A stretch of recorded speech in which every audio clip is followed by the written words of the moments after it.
Welcome friend my YouTube channel spending knowledge. आज हम CG TET 2022 में आए हुए मैथ्स पार्ट के क्वेश्चन पर डिस्कस करेंगे, जो कि सेट सी में पूछा गया क्वेश्चन था। इसे पूछा गया है, दो समरूप त्रिभुजों की भुजाओं का अनुपात 4:9 है। इन त्रिभुजों के क्षेत्रफल का अनुपात है। मतलब इसमें हमें त्रिभुज का क्षेत्रफल का अनुपात ज्ञात करना है। ऑप्शन है 4:9, 2:3, 81:16 और 16:81। तो मान लेते हैं कि हमारे पास दो समरूप त्रिभुज है। एक त्रिभुज ये है ए बी सी, दूसरा त्रिभुज हमारे पास कुछ इस प्रकार है पी क्यू आर। दोनों त्रिभुज समरूप त्रिभुज है। तो इसके कुछ गुण होते हैं। पहला, दो समरूप त्रिभुज के संगत कोण आपस में बराबर होते हैं। कोण ए के बराबर कोण पी होगा, कोण बी के बराबर कोण क्यू होगा, कोण सी के बराबर कोण आर होगा। दूसरा प्रगुण होता है कि दो समरूप त्रिभुज के क्षेत्रफल का अनुपात उनके संगत भुजाओं के वर्गों के बराबर होता है। ये मुख्य गुण है। तीसरा प्रगुण होता है कि दो समरूप त्रिभुज के ऊंचाई का अनुपात उनके संगत भुजाओं के अनुपात के बराबर होता है। अनुपात के बराबर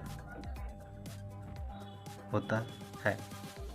तो हम इसमें प्रगुण नंबर 2 का उपयोग करेंगे, क्योंकि हमें दो संगत भुजाओं का अनुपात दे दिया है। मान लो जाए पहले त्रिभुज का भुजा 4 है और दूसरे त्रिभुज का भुजा 9 है, तो इनके भुजाओं का अनुपात 4:9 है। तब इनके क्षेत्रफलों का अनुपात क्या होगा? प्रगुण 2 के अनुसार दो समरूप त्रिभुज के क्षेत्रफल का अनुपात उनकी संगत भुजाओं के वर्गों के बराबर होता है। तो 4 का वर्ग 16 और 9 का वर्ग 81। तो 4:9, इसके अनुसार 4 का वर्ग हो गया 16, 4 का वर्ग 16 और 9 का वर्ग 81। अतः 16:81 सही उत्तर हो जाएगा। हमारा option number D is correct. अगला क्वेश्चन है 92 सीजी टेट 2022 सेट सी का क्वेश्चन है, जिसमें पूछा गया है, यदि एक आयत की लंबाई में 20% की वृद्धि हुई है और चौड़ाई में 20% की कमी आई है, तो आयत के क्षेत्रफल में प्रतिशत परिवर्तन क्या होगा? ऑप्शन ए 4% वृद्धि, ऑप्शन बी 4% कमी, ऑप्शन सी 0%, ऑप्शन डी 20% वृद्धि। तो इसका सॉल्यूशन हो जाएगा, माना हमारे पास एक आयत है ए बी सी डी। मान लेते हैं हम इसका जो लंबाई है 100 मीटर है तथा चौड़ाई 100 मीटर है। वैसे तो आयत में लंबाई और चौड़ाई अलग अलग होती है, लेकिन हम यहाँ पर मान लेते हैं कि लंबाई जो 100 मीटर है और चौड़ाई भी 100 मीटर है। क्योंकि प्रतिशत वाले सवाल में हम 100 लेते हैं, तो इससे हमारा गणितीय कैलकुलेशन आसान हो जाता है। क्योंकि 100 अपने आप में 100% होता है। 100 का 50% 50 हो जाएगा, 100 का 20% 20 हो जाता है, 100 का 1% 1। तो इससे कैलकुलेशन जो प्रतिशत वाले कैलकुलेशन है वो ईजी हो जाता है। इसलिए हम 100 मीटर और 100 मीटर लिए। तो आयत के क्षेत्रफल में परिवर्तन से पहले क्षेत्रफल कितना होगा? आयत का क्षेत्रफल परिवर्तन से पहले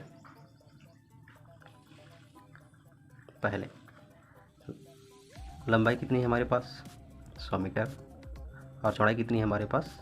100 मीटर। तो क्षेत्रफल हमारे पास हो जाएगा लंबाई गुणा चौड़ाई 100 गुणा 100, मतलब कि हमारे पास क्षेत्र आ जाएगा 10,000 मीटर स्क्वायर। हमारा पहला क्षेत्रफल आ गया। फिर बोला गया है कि लंबाई में 20% की वृद्धि हुई और चौड़ाई में 20% की कमी हुई। तो जब हम 100 में 20% की वृद्धि हुई, तो हमारा जो नया लंबाई हो जाएगा आयत का क्षेत्रफल में परिवर्तन। तो इस समय जब परिवर्तन होगा, मतलब कि लंबाई में 20% की वृद्धि हो जाएगी, तो हमारा नया लंबाई बन जाएगा 120 मीटर, क्योंकि 20% की वृद्धि होगी तो 100 में 20% जुड़ जाएगा। और चौड़ाई में 20% की कमी हुई, मतलब कि 100 का में 20% कमी हो गई, मतलब कि हमारे पास चौड़ाई निकला 80 मीटर।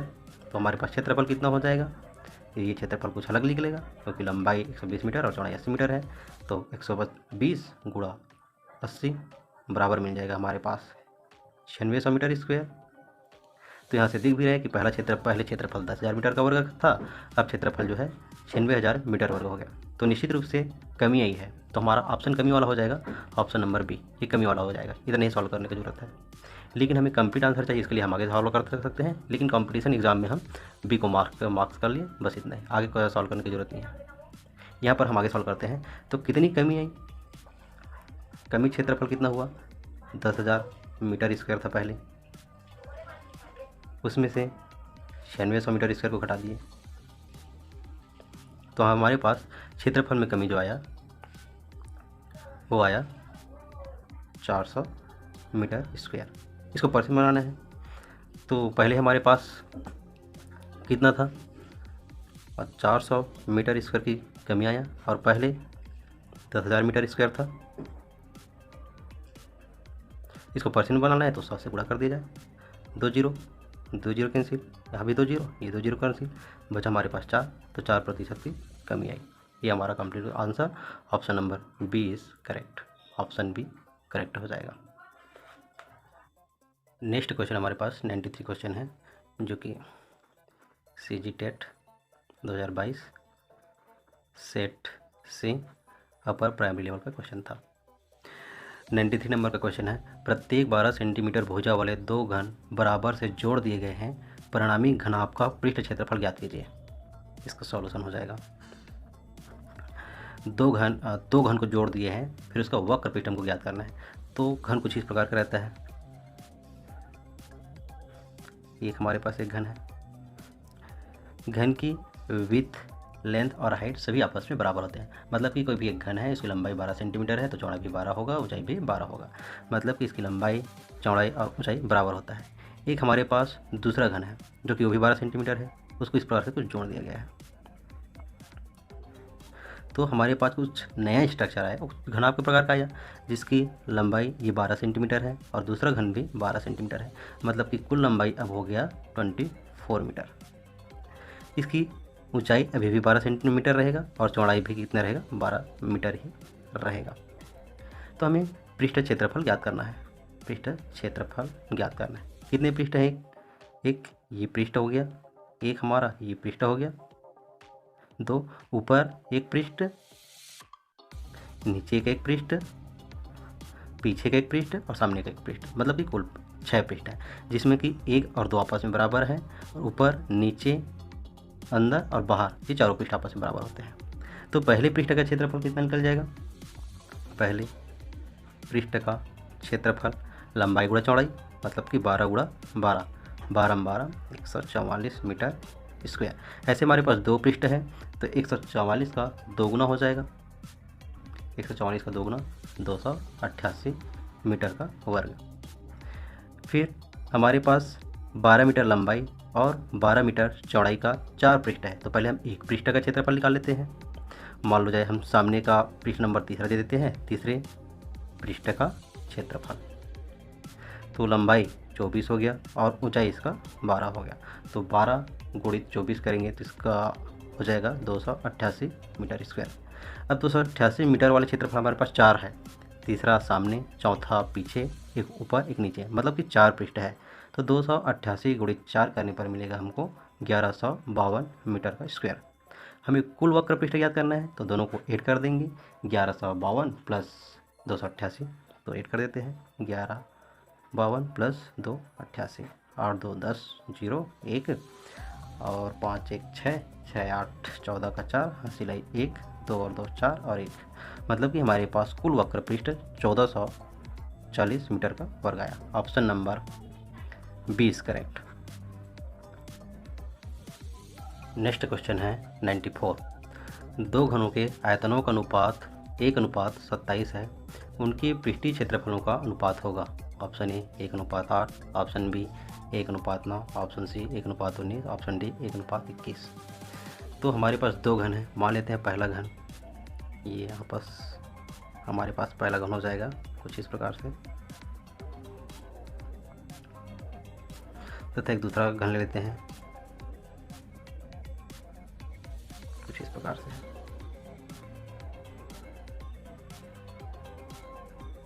क्वेश्चन में बोला गया कि दो घनों के आयतनों का अनुपात 1:27 है।